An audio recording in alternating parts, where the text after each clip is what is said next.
Hello and welcome to my channel. So today we have a random reading. Anybody can watch this, you might be joining by the title. I didn't have many oracle decks with me. I left a lot in the UK. So what's standing out most is Lilith, purely because we're in March and she changes signs this month. She moves from Libra, where she's been since last sort of June, and especially when she was alongside the South Node as well, bringing a lot of karmic relationships, either to a head or into your life to learn from. Karmic relationships doesn't have to be a negative thing, but there was certainly a lot of lessons attached to those things. Very fated events, we'll call it. But she's leaving the energy of seeking balance in relationships, and then now she's going into Scorpio, which is very much you know, let's dive into taboo. Let's crack open so we can get to the real intimate details of what we want and what satisfies us as well as others. So we're going to pull a Lilith card. We will do a spread around it, see what she wants to talk about, and yeah. Thank you for however you support the channel. You know the drill. All information's in the description box. Let's dive in. Okay, so Lilith, what do you got? Black Moon Lilith in Sagittarius with Free Yourself. So obviously we've got this next 6 months. Within this year as well, we do move into Sagittarius. Purify, cleanse, and release. Okay, interesting. Okay, we're also talking about something else as well, because today's date is the 9th of March, 2025. So I come across something interesting. Have I got any paper?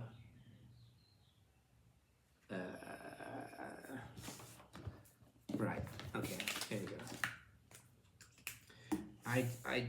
It's been bugging me for quite some time. And no offense to you guys in the US, Canada, and I think it's the Philippines that do it this way. But you see a lot of people saying, oh, you know, the energy portal's open for a certain day, you know, or, you know, the reason why it came to me was 3 days ago, and someone had put the energy portal's open for the 369 portal. Now that doesn't make sense to me, because it was the 6th of March, where obviously you guys in the US and Canada, and like I said, I believe it's the Philippines, that's it for the rest of the world, that have month, day, year. Now, when you break that down as geometry, it doesn't make sense. So we've got Europe's version. I'm going to draw this and hopefully it'll make sense. Europe's version. A lot of Asian, like where I am now, this is their version. And then we've got this sort of US, Canada, Philippines version.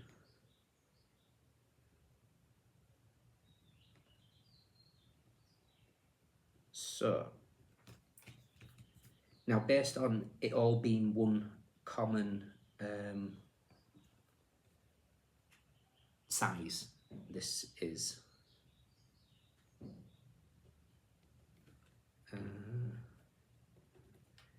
so basically a day is a day, the month is 28 days, 30 days, 31 days, and then the year is 365, 366. So we're all based on a day and how many, based on, you know, the size. Now, Europe, day, month, year. Where I'm here, they do year, month, day. Sacred geometry. We're in a triangle. We're in a pyramids type things. The North America and that Philippines, it's distorted. It's not an energetic flow, and that is not a portal for me. And again, I could be completely wrong. It just doesn't feel right. So be mindful of when people saying these portals are open. Everything is based on geometry. Everything's based on flow. Doesn't really make sense to me.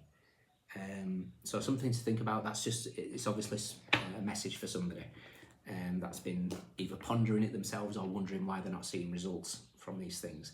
So when it comes to portals, you might be best looking at rearranging the date format to a more European, or like I say, where I am in the Asian countries at the moment, it goes backwards, but it still forms a geometry of some type, whereas the North American approach to it is just completely staggered and there's no flow to it. Pardon my coughing there. Okay, back to Lilith. Lilith, free yourself. It's time to step into your freedom. Your drive to be a free spirit can feel strong right now. You can see the bigger picture and make decisions from an informed space. You may be breaking ties with someone or something that no longer serves you. Sagittarius is a mutable fire sign representing beliefs, wisdom, optimism, growth and expansion through experience. Symbolized by the archer, it's ruled by lucky Jupiter and linked with the higher self, your true self, without programming weighing you down. When Black Moon Lilith is in Sagittarius, this freedom-loving energy can be repressed. Famous Black Moon Lilith in Sagittarius pop star Britney Spears experienced this with her public conservatorship battle. Perhaps in early childhood, past lives, or through ancestry, you witness painful persecution based on your beliefs or free spirit. This may have shut you down from new spiritual knowledge and information. Those who have Black Moon Lilith in Sagittarius in their natal charts can experience an unconventional approach to their spiritual or academic growth. Sometimes they can be dogmatic, creating friction with other people. In universal law and alchemy, your belief system creates your reality. When you shift the dark energy surrounding your beliefs, you will move into creation mastery. Knowing that you are a wise, intelligent being is important with healing displacement. Dark Divine Feminine shadow work, traveling is a spiritual experience for you and will allow you to heal. Take time to escape and allow yourself to be present on your journey. Dark Divine Masculine shadow work, your beliefs are radical and the world needs them.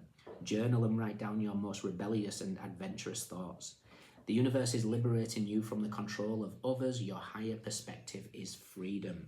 And every time we do this higher perspective, every time we go through this purify, cleansing and releasing, we shift our frequency, our vibration, our timeline, whatever you want to label it as.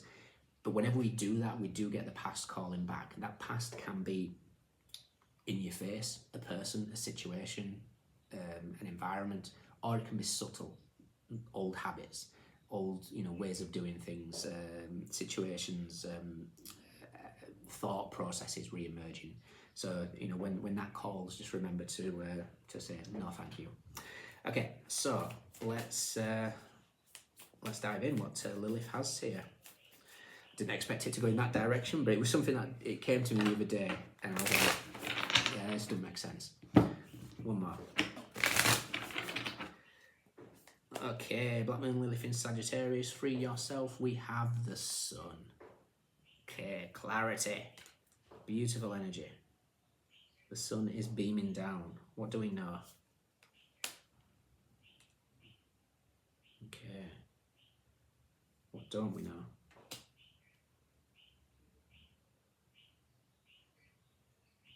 Recent past. A lot of Sagittarius energy here. Advice. A lot of Sagittarius reading here and energy here. And potential outcome. Ooh. Oh, okay. So where's Venus? I was expecting Venus to come out. Venus, there she is. Venus in Virgo, 9 of Pentacles.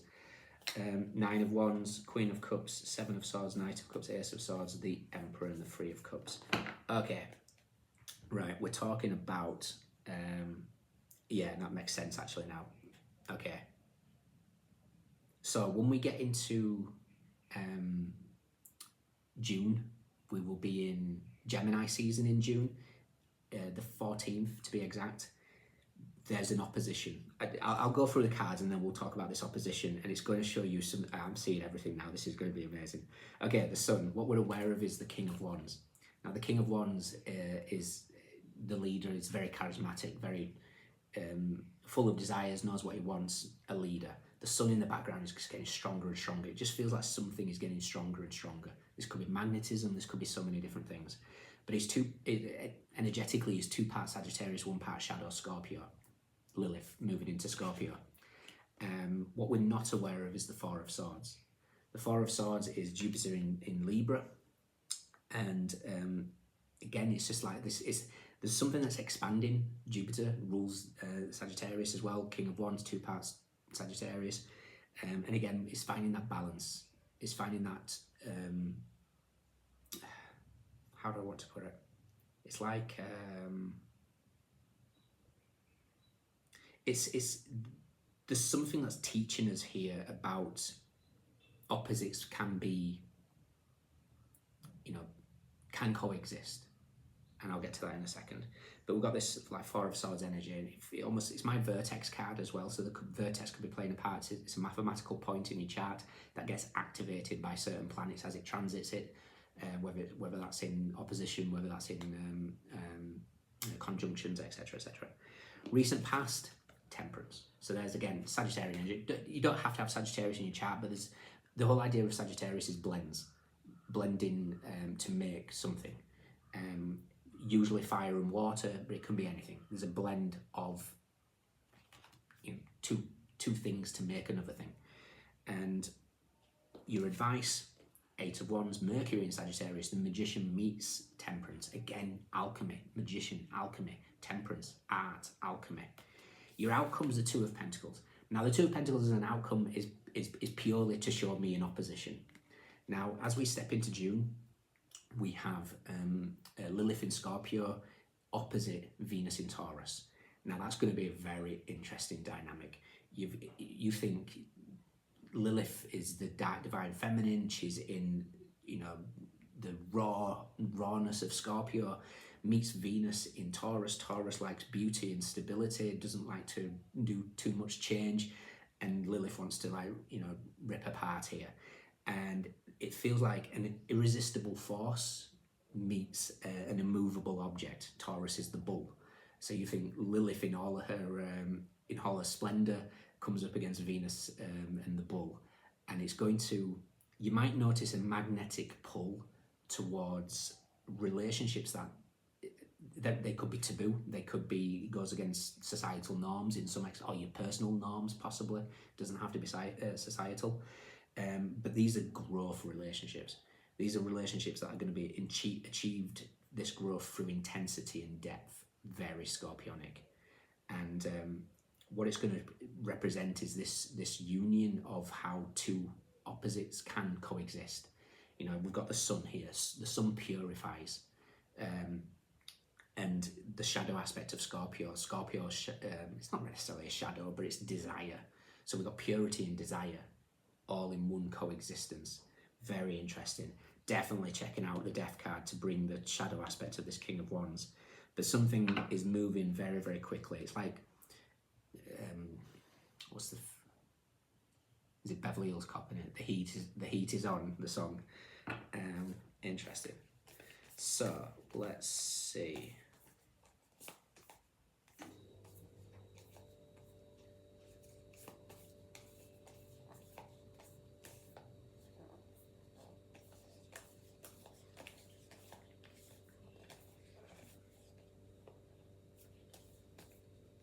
Oh, wow. Some of you could be meeting or, really expanding in a connection. Lovers and the Magician together is very powerful.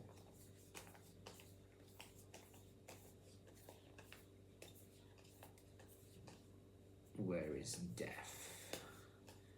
Where's that scorpionic energy?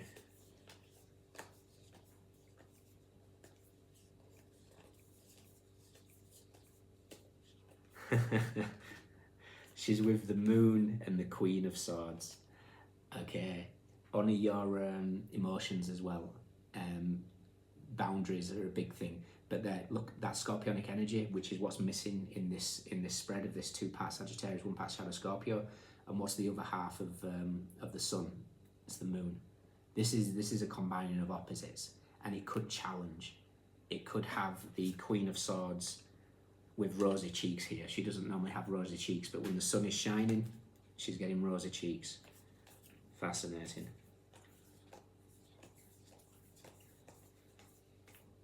Ace of Wands is your final card, and it's next to that Taurus energy with the Hierophant. Wow, and the 8 of Cups. Saturn in Pisces. So Saturn in Pisces in June is going to be without Neptune as well. Interesting. So guys, there is a push to bring two very different energies together here. If this isn't anything to do with another person, this is you bringing the physical and non-physical aspects of your life in complete complement.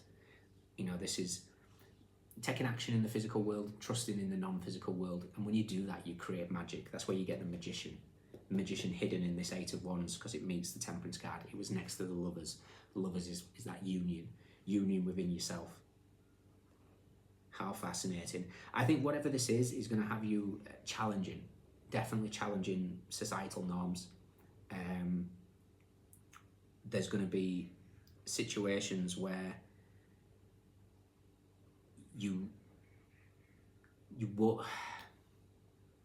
it's going to be an ego challenge. It's going to be very much an ego challenge. Where's the Six of Wands?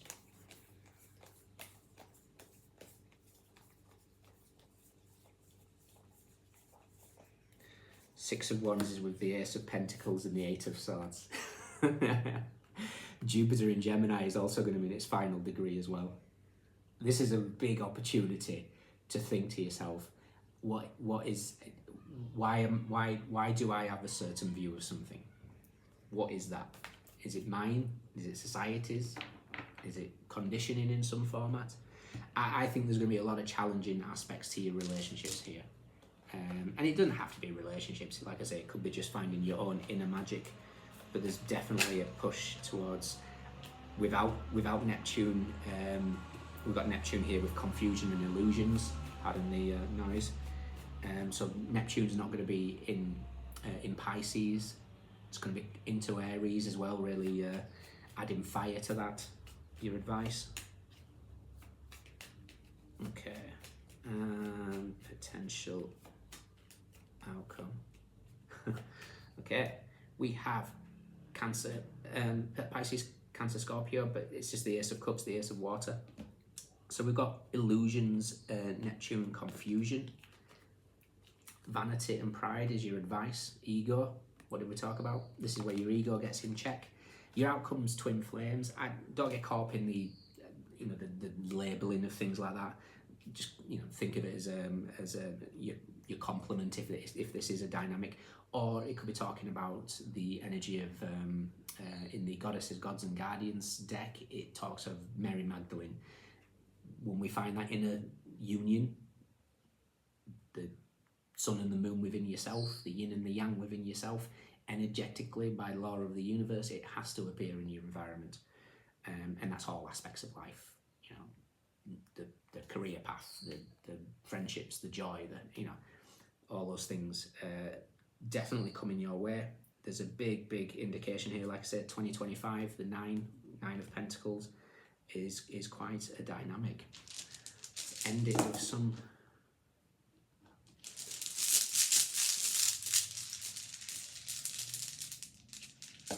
runes. Hagalaz, Kenaz, and Ewaz. Ewaz is the twins as well. Interesting.